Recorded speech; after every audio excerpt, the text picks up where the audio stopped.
Most people are familiar with the terms introvert and extrovert, but fewer are aware of ambiverts. Ambiverts are neither extroverts or introverts. They are both.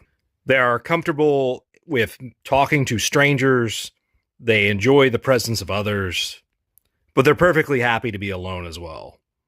That is what I would class myself as. I will talk to strangers. I will strike up a conversation about anything.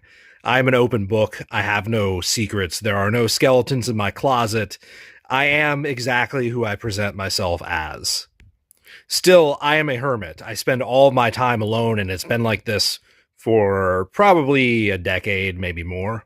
I've had more one off conversations with strangers that I probably have had consistent, ongoing conversations with acquaintances, By all means, I'd like to have friends. If you saw my childhood pictures, I was extremely outgoing.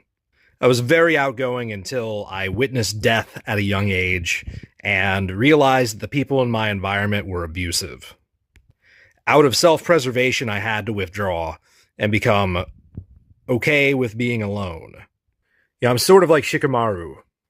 Reserved, but he has friends. He's outgoing enough. More or less happy to be alone with his intellect. Or maybe more like Harry Potter. He's the protagonist, but he's relatively reserved. Harry Potter is sort of compelled by the narrative to move forward in things. He's not super sociable, but he's constantly in social situations. But then I also have that aspect of my personality that's more like Jaden Yuki or Sora. For the first 4 to 6 years of my life, I would consider myself to have a type A personality. And ultimately, that's still who I am. That's who I've always been.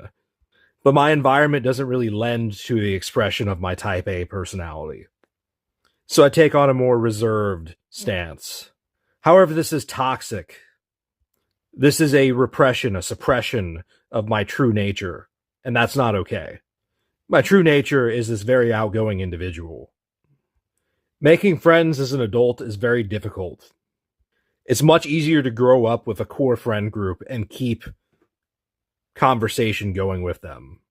There are people who I've had good times with who I think if we got together again, we would reminisce on those times. I have people that I could call friends, but we don't keep contact. We don't keep discussions ongoing. We're no longer really actively friends. Lots of minor characters. I was the sort of person to always talk to everybody in my class. So for those who wonder, yes, I am sociable, but the conditions don't lend itself